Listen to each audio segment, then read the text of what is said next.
Тавтай морил манай эмнэлэгт. За мэд. За өнөөдөр ажиллана сайн уу? Сайн. За манай Better Mind эмнэлэгт тавтай морил. За манай хоёр дахь салбар ер нь манай хэд маань үйлчлүүлэгчд маань бас мэддэг байлаа.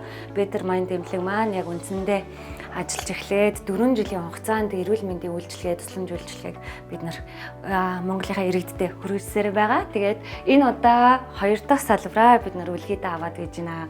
Манай шинэ салбартай танилцъя. За манай энэ хүлээлгийн хэсэг байгаа. Шинэ салбарт маань мэдээж бид нар бол үйлчлүүлэгчдийн болон аль болох нөгөө тухайн хүмүүсийнхаа сэтгэл зүйн хувьд нь таатай байлгахыг амар ойлгохыг хүсдэг учраас бас гадаад орчин их чухал байдаг.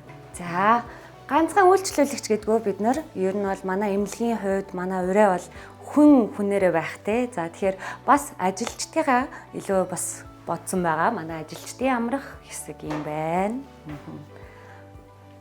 Ажилчид болон үйлчлүүлэгчдийн аль болох тав тухтай байдлыг бид нар манай Better Mind эмнэлэг маань дандаа чухалчилдаг байгаа. Тэр үчүүднээсээ за энд маань манай барааны эмнэлэг хэсэг байна. Барай эзлийн хувьд бидний архаг ядаргаа, нойр хөдөл, сэтгэл түгшилт болон сэтгэл гутралын үед хамгийн гол юм бол бидний физик эмчилгээ бас давхар байдаг. Тэгэхээр физик эмчилгээ тэр дундаа манай эмнэлгийн хувьд дандаа цэгэн, барай, эмчилгээний бариануудыг хийдэг учраас орчин чухал. Манай барайч ингээ хоёр үйлчлүүлэгчтэйгээ хамтдаа орчиндөө 5 тухтай орчинд бүрдүүлээд хамгийн гоё одоо барай эзлийг хийлгдэг байгаа. За. Яшига манай эмч зөвлөгөө өгдөг хэсэг байна. За. Сайн мэнд нарамжээ. За. Манай зөвлөх нарантай ямж маань эндээ бусад үйлчлүүлэгчтэй зөвлөгөө өгдөг ба. За таны ажил хэр байна?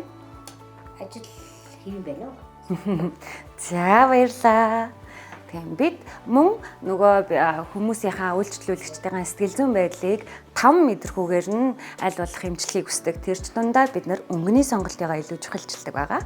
За энэ миний өрөө байна. За манай өрөөнд тавтай морил. За бид нар болохоор эмчилгээний үйлчлэгээнийхээ зориулалтаар ер нь шинэ орчин үеийн шинэ технологиудыг бас ашиглах дуртай. Дандаа шинэ гэсэн зүйлүүдийг л эрэлхийлдэг байгаа. Тэр дундаа бид нар сэтгэл зүйн байдлын онцлогоогоо хийхдээ O-card, за umbrella, дээрээс нь face гэсэн яг сэтгэц онцлогооны картуудыг ашиглан сэтгэл зүйн байдлуудыг нь бас тогтоодог. За үүн дээрээс нэгдээд манай шинэ салбарын маань нэг шинэ бид нар дэвшилтэй технологид суурилсан Max Pulse-ыг оруулж ирсэн байгаа. За манай Max Pulse сэтгэц онцлогооны хэсэг маань зөвхөн бид нар мэдрэмжээрээ тухайн эмчийн үгээр биш шинэ дэвшилтэй технологиг ашиглан яг бодиттой баримттай ийм шинэ судалгаан дээр үндэслэгдсэн шинжилгээ онцлогоог гаргаж өгдөг болж байгаа. Энэ маань юу вэ гэхээр бид нар стрессийн түвшин тодорхойлох, за биеийн болон сэтгэл зүйн стрессийн түвшин, за мөн зүрхний үйл ажиллагаа, биеийн байдал, судасны үйл ажиллагаа, мэдрэл болон нойрны хямралыг илүү бодиттойгоор гаргаж өгдөг болж байгаагаараа бид нар давуу талтай. Илүү л нэмэгдээд байна шүү. За бид нарын мэдээж манай хоёр дахь салбарын маань хувьд хэвтэ эмчлүүлэх байдаггүй. Гэхдээ өдрийн эмчилгээгээр ялангуяа яаралтай хэвтэх боломжгүй ч гэсэндээ эмчилгээ авах шаардлагатай байгаа өвчтнүүдэд энд эмчилгээг нь хийдэг байгаа. За үйлчлүүлэгчдийн хувьд хамгийн тав тухтай орчин бүрдүүлж байна. За сайн байна уу? Сайн байна уу? Өдрийн эмчилгээ хэр байна? Танд тухтай байна уу? Тухтай байна. За хоошоогоо манайх өвчтөн үйлчлүүлэгчдэд зориулан тухтай хэвтэх саналаар нь хангаж өгж байгаа. Мөн дээшээгээ ийм цэлгэр бид нар тариа хийлгэн гэхээр айгаад байдаг. Тэгвэл бид нар 5 тухтай орчин үйлчлүүлэгчтэй тухтай байх үднээсээ цэлгэр өрөөг бэлдсэн байна. За та бүхэн маань өнөөдөр манай шинэ салбартай танилцлаа. Мөн илүү үйлчлэгээ буюу хэвтэн эмчлүүлэхийг хүсвэл манай Sodens төмөр зам дахь Better Mind эмнэлэгтэй маань холбогдоорой.